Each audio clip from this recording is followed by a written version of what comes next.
সীমান্তের ওপারে যখন অস্থিরতা চলছে তখন এপারে জলসীমান্ত দিয়ে অনুপ্রবেশ চলছে। উপকূলরক্ষী বাহিনীর হাতে বাংলাদেশের ৭৮ জন মৎস্যজীবী আটক। ভারতের জলসীমান্তে উপকূলরক্ষী বাহিনীর তল্লাশির সময় এই ৭৮ জন মৎস্যজীবীকে পাকড়াও করা হয়েছে বলে জানা যাচ্ছে। আবির দত্ত আমাদের প্রতিনিধি আরো বিস্তারিত বলতে পারবেন এই নিয়ে।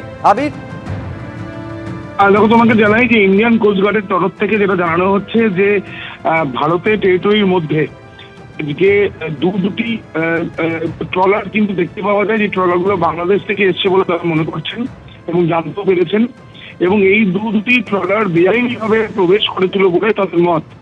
ইতিমধ্যে যেটা দেখা যাচ্ছে সেখানে ৭৮ জন ফিশারম্যান সেখানে ছিলেন এবং তাদের সঙ্গে কথাও বলা হচ্ছে।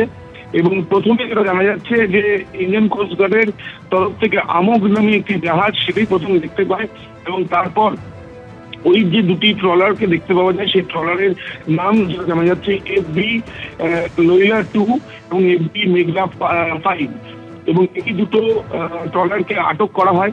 এবং আটক করার পর সেখানে একটিতে 41 জন এবং আরেকটিতে 37 জন উপস্থিত ছিলেন। তাদের প্রত্যেককে নিয়ে পাড়াদ্বীপে ইতিমধ্যে যাওয়া হয়েছে এবং পুরো বিষয়টি খতিয়ে দেখা হচ্ছে, তদন্ত করে দেখা হচ্ছে। এবং যেটা ইন্ডিয়ান কোস্টগার্ডের তরফ থেকে জানানো হচ্ছে যে তারা সম্পূর্ণভাবে বিষয়টি দেখতে চান যে কেন বেআইনিভাবে প্রবেশ হয়েছে এবং মাছ ধরার জন্যই তারা প্রবেশ করেছিলেন নাকি তাদের অন্য কোনো উদ্দেশ্য ছিল, সমস্তটাই তারা খতিয়ে দেখছেন। এবং আপাতত এই দুটো ট্রলারকে আটক করা হয়েছে বলে জানা যাচ্ছে। ধন্যবাদ আবির।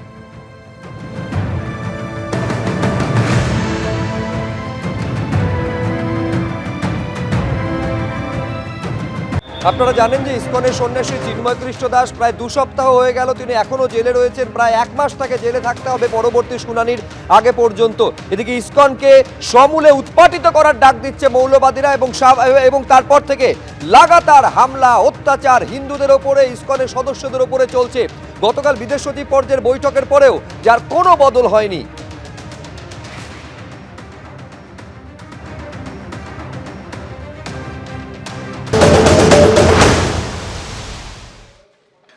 আমি একটা সোশ্যাল মিডিয়াতে দুটো ভিডিও দেখলাম যেখানে বলা হচ্ছে কি আমাদের ইসকন কংগ্রেগেশন ভক্তকে মারধর করা হয়েছে। তো এটা খুব আনফর্চুনেট, কেন কি আজকে হিউম্যান রাইটস দিন আছে, আর এরকম খবর পেলেই মতলব এটা কিরকম লাগে। মতলব হিউম্যান রাইটস দিনের আমরা তো 100 দিন থেকে দেখছি কি বাংলাদেশে কি ঘটিত হচ্ছে। ওটাই আমি টুইট করেছি কি ইউনাইটেড নেশন হিউম্যান রাইটস, আজকে তো অন্তত আপনারা জাগুন, আজকে তো হিউম্যান রাইটস দিন আছে। যদি আজকে 100 দিন থেকে আপনারা ঘুমাচ্ছিলেন, কিন্তু অন্তত আজকে উঠে দেখুন বাংলাদেশে কি ঘটিত হচ্ছে। এটা দেখুন কি ওখানে মৌলবাদীরা ওপেনলি জেনোসাইডের কল দিচ্ছে। তো জেনোসাইড ঘটে গেলে কি আপনারা অ্যাকশনে আসবেন? এরকম তো আমরা দেখছি কি অনেক চিত্র বাংলাদেশ থেকে আসছে যেখানে এরকম হিউম্যান রাইট ভায়োলেশন হচ্ছে। অনেক পরিবার আছে ওরা ভেঙে যাচ্ছে এটা সব।